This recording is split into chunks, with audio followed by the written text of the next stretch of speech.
You've seen my viral chicken McNuggets recipe. Now it's time for the McDonald's chicken sandwich that they should have made. It's crispy, juicy, and packed with flavor, and so easy to make.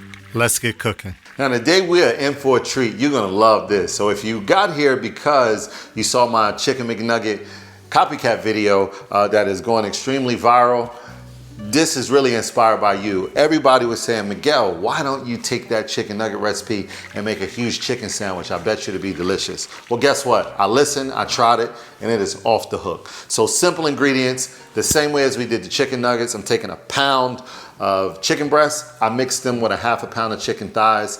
If you want to use all breast or all thigh, that's on you. Now I had these whole. I've taken the liberty to cut them up into chunks. So before I put them in the food processor, it's just easier to grind down. So we're gonna get straight into it and show you how easy this is. I'm basically just gonna take the meat and I'm gonna put it right in the food processor and we're gonna turn it into that proprietary chicken nugget inside, just like that.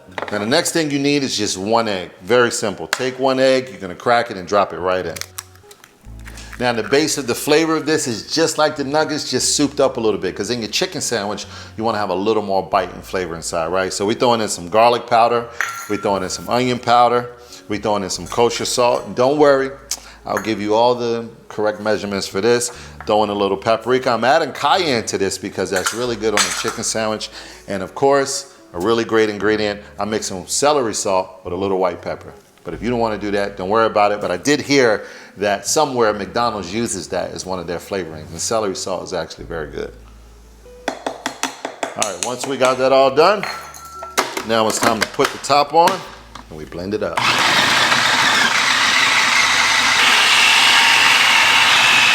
All right, just like that, we are done. We got this minced up. And the next step, like I told you, is very similar. We're gonna take a little bit of oil first, rub the olive oil on your hand or whatever oil you're using.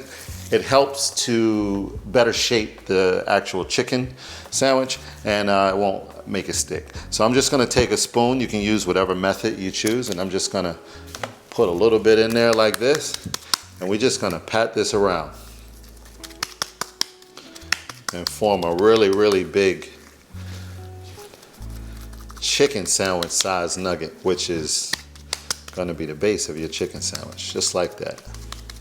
Now you don't wanna make this too thick.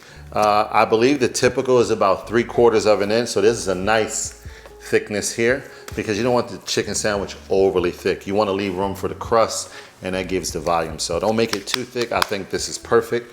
About like that, and then we're gonna drop this into the cornstarch, just like this. Pat the chicken around, it gives it a nice coating. And just drop this right here on your pan like such. And then we go back and we do it over again, and then we go to the next step.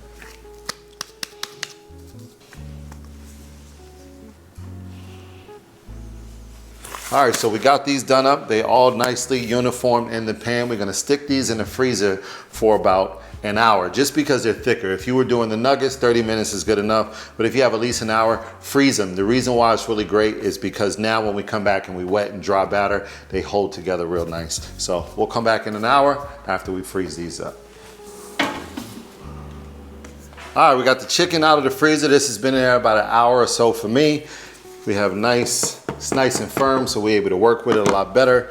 And so what we're gonna do now is we're gonna dredge the chicken and we're gonna go ahead and get it fried. This is a very simple process. I got two dredge stations here. One is just pretty much a cup of all-purpose flour. I'll put a little white pepper inside of there. That's what we're gonna dry coat it. And the wet batter, of course, is gonna have some flour, a little bit of cornstarch and baking powder. I'll put all the ingredients here and for you to do it yourself. And of course I have my seasoning blend that's in there. I'll list that as well because that's gonna be very important so that we give it some flavor. But the most important star to this is actually the cold. If you remember on the nuggets, it is the cold club soda. You want it to be really cold because it makes it nice and airy and it gives you that crispy crunch. So we're gonna pour this in to our wet batter here. And we get this mixed up so we can form our wet batter. All right, so we got that mixed up. What you want is like a nice pancake batter consistency like this, or tempura batter, but if you use the ingredients as I put them there, you'll be good to go. All right, now we want to take the chicken that was in the freezer and go ahead and start dredging it on the dry dredge. You don't need a whole lot, then take it right out of there, drop it right in your wet dredge. Now what I like to do is to use a slotted spatula just to kind of move it all around like that. And what you're going to do is take it at about 350 degrees, or you can go a little lighter and drop it right in there.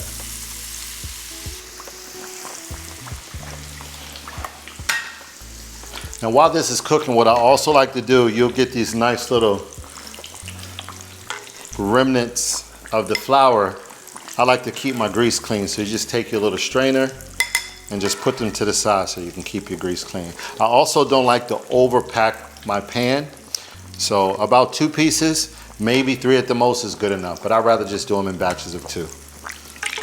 All right, well, that's about ready. We take that out and set there. And what we're gonna do now is just repeat the process depending on how many chicken sandwiches you have, and we'll just go through it and get them all done. Now we got those giant sized chicken nuggets done, but I know somebody, and if this is you, comment right now in the comment section. So I was just gonna ask that.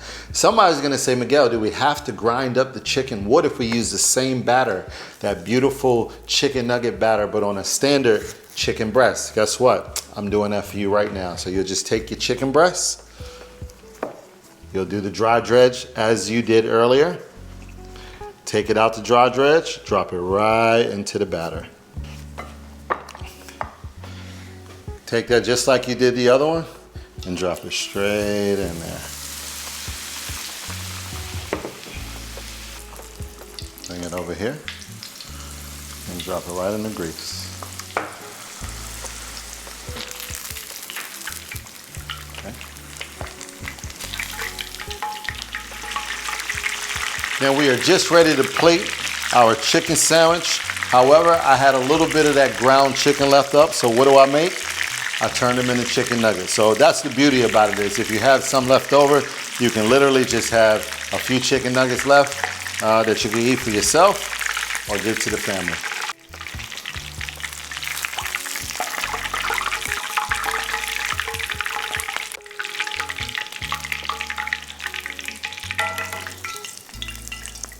Start with a little bit of homemade sauce. If you guys want this sauce, let me know. It is an incredible chicken sandwich sauce that I make from scratch. Let me know in the comment section. Life-size chicken nugget sandwich. Oh, this is gonna taste so good. A little bit of lettuce on top. Not too much. Top it off with a little bit more sauce. And some of my homemade drip sauce as well. Not too much. And there you go. That is your sandwich open. You gotta see how delicious this looks on the inside. Look at that. You know, I started eating and totally forgot that I didn't close out my video. Bottom line, you gotta make this. This is unbelievably delicious. If you see all the staff behind the camera, they are crushing this right now. It's juicy, it's fun. With the leftovers, you can make nuggets. I've actually made extra chicken nuggets here. It is a winner, top 5 of all time. I love this. And the crunch, real life. I know some of y'all be getting mad when I eat my own food. Well, you shouldn't trust a chef. I don't eat his own food. Do you agree or disagree? Let me know in the comment section. Anyway, this is really because of you, so thank you for the inspiration. If all the comments hadn't said, wow, you should make it into a chicken sandwich, I would have never considered that. So thank you. Don't forget to comment, like, subscribe. Thank you for supporting me, and keep your comments coming because I do read them. Enjoy.